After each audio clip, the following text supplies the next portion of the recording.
ಎಲ್ಲರಿಗೂ ನಮಸ್ಕಾರ. ನಾನು ನಿಮ್ಮ ಚೆನ್ನ. ಈ ಒಂದು ವಿಡಿಯೋದಲ್ಲಿ ಸ್ವಾತಂತ್ರ್ಯ ದಿನಾಚರಣೆಯ ಭಾಷಣ ನೋಡ್ತಾ ಇದೀವಿ. ಈ ಒಂದು ಭಾಷಣ ಅಂತ ಇಷ್ಟ ಆಯ್ತಾ? ಇಷ್ಟವಾದ್ರೆ ಒಂದು ಲೈಕ್ ಅನೇಕ ವಿಡಿಯೋ ತಲುಪಲು ಪ್ರೋತ್ಸಾಹ ತುಂಬ ಸಿಗುತ್ತೆ. ಇನ್ನೊಬ್ರಿಗೆ ಶೇರ್ ಮಾಡಲು ಸಾಧ್ಯ. ಇಂಥ ಅನೇಕ ವಿಡಿಯೋ ಚಾನಲ್ ಸಬ್ಸ್ಕ್ರೈಬ್ ಆಗಿ. ಹಾಗೆ ನಿಮಗೆ ಯಾವ ರೀತಿಯ ಭಾಷಣ ಬೇಕು, ಯಾವ ರೀತಿಯ ಪ್ರಬಂಧ ಬೇಕಂತೇಳಿ ಕಾನ್ಸ್ಟ್ಲಿ ಕಾಲ್ ಮಾಡಿ. ಆ ವಿಷಯಕ್ಕೆ ತಕ್ಕಂತೆ ನಾವು ವಿಡಿಯೋ ಮಾಡಲು ಪ್ರಯತ್ನ ಪಡ್ತೇನೆ ಅಂತ ಹೇಳ್ತಾ ಹರಿ ಒಂದು ಭಾಷಣವನ್ನು ನೋಡ್ತಾ ತಿಳಿತಾ ಕಲಿತಾ ಹೋಗೋಣ ಬನ್ನಿ. ಈ ಸುಂದರ ಸಭೆಯಲ್ಲಿರುವ ಎಲ್ಲ ಗಣ್ಯರಿಗೆ, ಗೌರವಾನ್ವಿತ ಮುಖ್ಯೋಪಾಧ್ಯಾಯರಿಗೆ, ಗುರುಗಳಿಗೆ ಹಾಗೂ ನನ್ನ ಪ್ರೀತಿಯ ಸ್ನೇಹಿತರಿಗೆ 80ನೇ ಸ್ವಾತಂತ್ರ್ಯ ದಿನಾಚರಣೆಯ ಹಾರ್ದಿಕ ಶುಭಾಶಯಗಳು. ಇಂದು ಆಗಸ್ಟ್ 15, 2026ರಂದು ನಾವು ಭಾರತದ 80ನೇ ಸ್ವಾತಂತ್ರ್ಯ ದಿನಾಚರಣೆಯನ್ನು ಹೆಮ್ಮೆಯಿಂದ ಆಚರಿಸುತ್ತಿದ್ದೇವೆ. ಆದರೆ ಈ ಸಂಭ್ರಮದ ಹಿಂದೆ ಅಸಂಖ್ಯಾತ ದೇಶಭಕ್ತರ ಕಣ್ಣೀರು, ರಕ್ತ ಮತ್ತು ತ್ಯಾಗ ಅಡಗಿದೆ. ಸ್ನೇಹಿತರೆ, ಇಂದು ನಾವು ಸ್ವತಂತ್ರವಾಗಿ ಮಾತನಾಡುತ್ತಿದ್ದೇವೆ, ಓದುತ್ತಿದ್ದೇವೆ, ನಮ್ಮ ಕನಸುಗಳನ್ನು ನನಸಾಗಿಸಿಕೊಳ್ಳುತ್ತಿದ್ದೇವೆ. ಆದರೆ ಒಂದು ಕ್ಷಣ ಯೋಚಿಸಿ ನೋಡಿ, ಇದೇ ಸ್ವಾತಂತ್ರ್ಯಕ್ಕಾಗಿ ನಮ್ಮ ಪೂರ್ವಜರು ಎಂತಹ ನೋವು ಅನುಭವಿಸಿದರು. ಬ್ರಿಟಿಷರ ಕ್ರೂರ ಆಳ್ವಿಕೆಯಲ್ಲಿ ನಮ್ಮ ಜನರು ತಮ್ಮದೇ ದೇಶವನ್ನು ಪರರಂತೆ ಬದುಕಬೇಕಾಯಿತು. ಅನ್ಯಾಯದ ತೆರಿಗೆಯನ್ನು ಕಟ್ಟಬೇಕಾಯಿತು. ತಮ್ಮ ಹಕ್ಕು ಕೇಳಿದರೆ ಲಾಠಿ ಏಟು, ಸೆರೆಮನೆ, ಚಿತ್ರಹಿಂಸೆ, ಗುಂಡಿನ ದಾಳಿ ಇವೆಲ್ಲವನ್ನು ಎದುರಿಸಬೇಕಾಯಿತು. ಎಷ್ಟೋ ಯುವಕರು ತಮ್ಮ ತಾಯಿಯ ಮಡಿಲನ್ನು ಬಿಟ್ಟು ದೇಶಕ್ಕಾಗಿ ಪ್ರಾಣ ಅರ್ಪಿಸಿದರು. ಎಷ್ಟೋ ತಾಯಂದಿರು ತಮ್ಮ ಮಕ್ಕಳನ್ನು ಕಳೆದುಕೊಂಡ್ರು. ಎಷ್ಟೋ ಪತ್ನಿಯರು ತಮ್ಮ ಗಂಡಂದಿರನ್ನು ಕಳೆದುಕೊಂಡ್ರು.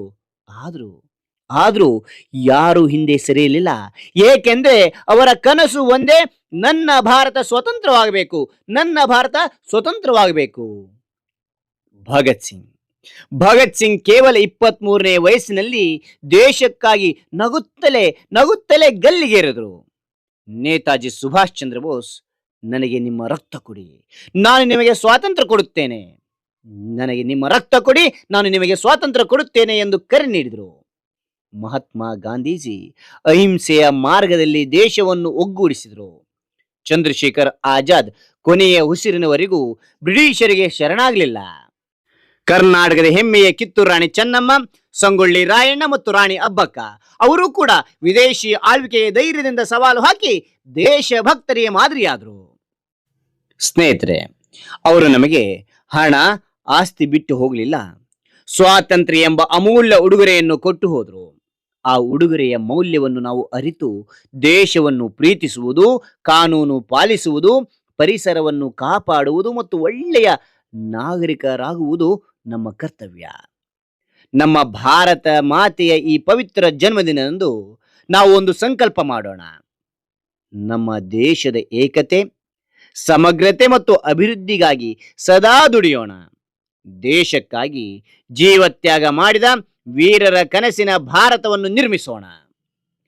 ಸ್ವಾತಂತ್ರ್ಯ ನಮಗೆ ಉಚಿತವಾಗಿ ಸಿಕ್ಕಿದ್ದಲ್ಲ, ಸಾವಿರಾರು ವೀರರ ರಕ್ತದ ಬೆಲೆಗೆ ಸಿಕ್ಕಿದೆ.